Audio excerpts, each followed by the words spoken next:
The Collegian News is brought to you in part by the UTB and TSC Career Services Department is proud to announce the Fall 2012 Graduate and Professional School Fair to be held on Friday, October 26th from 10 a.m. to 2 p.m.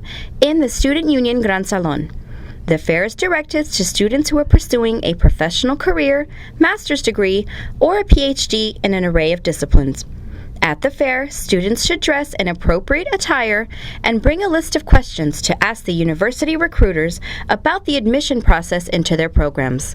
Some of the universities that will be present are the University of Incarnate Word, Texas Tech University School of Law, South Texas College of Law, UTSA, UT Austin, UT Arlington, SMU Dedman School of Law, UTB Graduate Studies, to name a few. Free pizza will be provided.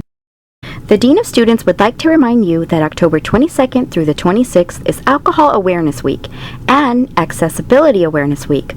A full range of activities are planned for Alcohol Awareness Week, including showing students how to help each other to make smart decisions that protect their health and safety. Accessibility Awareness Week has activities planned as well, including the ASL Talent Show, Accessibility Awareness Fair, Fitness Has No Boundaries at the Rec, and a panel presentation. For more information, visit utb.edu. Stay connected with UTB Mobile. Download the UTB application now. Visit utb.edu/mobile. Welcome to the Collegian News. I'm Marlene Rodriguez. And I'm Corey Aiken, bringing you this week's top stories. We have Alex Rodriguez with the update on the Texas Southmost College meeting. Texas Southmost College has unveiled this timeline for the transition to an independent community college with a schedule of major tasks that will have the school operating independently by the fall of 2013. Last Thursday, DeSettle told the Board of Trustees that by December she will present a compensation study and a personnel policies including procedures relating to the hiring of employees previously employed by TSC prior to the signing of the 1991 UTB-TSC Partnership Agreement. TSC will complete its hiring by next March, and in April it will begin the registration process for the fall 2013 semester. We've been doing a tremendous amount of work behind the scenes.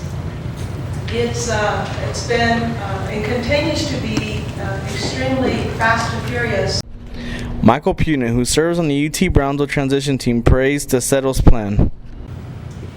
That you want to be sure that on the first day, any student or anybody else being served walking in immediately gets the right answers, gets the right direction, is in no way interfered with as they pursue what they really care about, which is getting into their classes, being properly advised so they can proceed with their education plan. And that's the best thing about it. This is Alex Rodriguez for the Collegian News. We bring you Magali Rosales with a Student Government Association update. The UTB-TSC Student Government Association has approved a resolution calling for student members on the university's tuition and fees committee. As you've seen many times before, the tuition and fees advisory committee, they decide how much the students are going to get charged for their tuition and things like that. So, for example, it's very important to have the students voice an opinion. The committee, which meets every 2 years, is chaired by Rosemary Martinez, UT Brownsville's Vice President for Business Affairs. Its next meeting will take place in fall 2013, according to Mary Hernandez, Executive Assistant for the Vice President of Business Affairs. The Senate also approved sophomore chemistry major Miguel Leal's appointment as Senator of the College of Mathematics, Science, and Technology. 9 vacancies remain in the Senate. The next SGA meeting will be held at 8:15 a.m. Tuesday in Student Union 2.16. For the Collegian News, I'm Magali Rosales.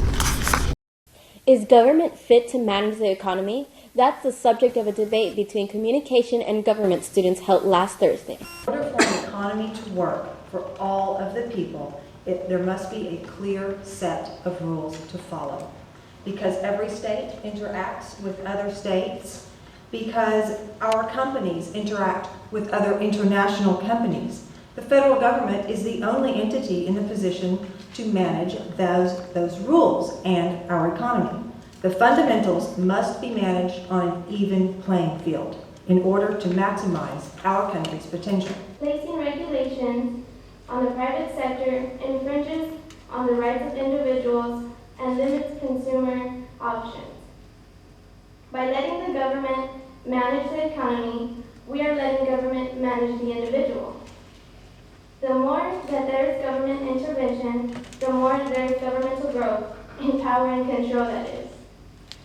We continue to thrive for economic excellence in a way that would best represent this diverse nation as a whole.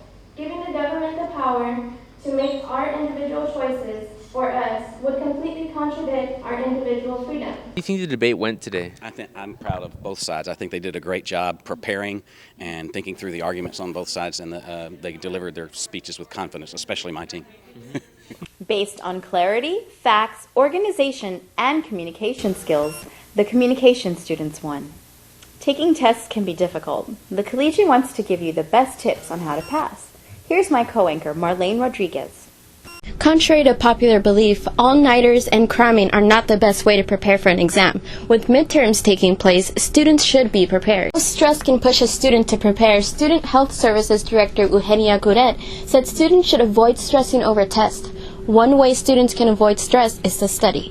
Students should be always reviewing the notes after a class, doing the homework that is assigned. So already they are prepared, and right before the test, all they have to do is review their notes, review the materials, and in that way be prepared. Hilde Layer Caldwell, an instructional learning specialist for the Reading Lab in Learning Enrichment, said it is important for students to be prepared for a test. The good thing about being prepared is it gives you an assurance that you're going to do good. Alma Gonzalez Sullivan, Assistant Director of the Student Success Center, said there are strategies that students can apply in order to improve their results in an exam. In order to do well in a test, a student needs to develop a plan. They have to consider what they need to do before the exam. They have to consider what they're going to do during the exam and what they're going to do after the exam. The Collegian News, I'm Marlene Rodriguez. Here's Alex Rodriguez with this week's segment of I Think.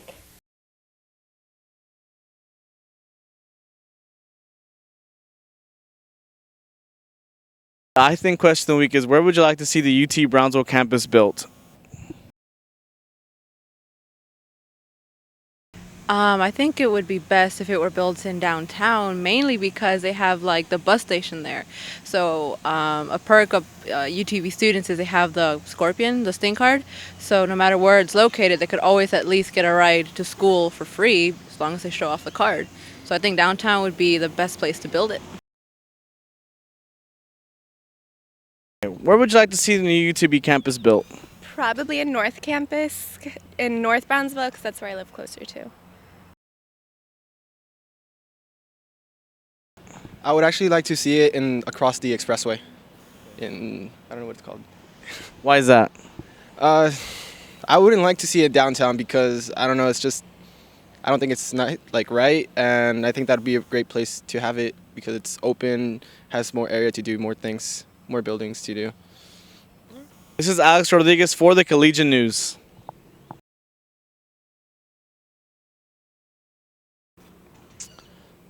This is Alex Rodriguez for the Collegian News. This is Alex Rodriguez for the Collegian News. Keep on going. That's it for the Collegian News Webcast. I'm Marlene Rodriguez. And I'm Corey Aiken. Have a great day.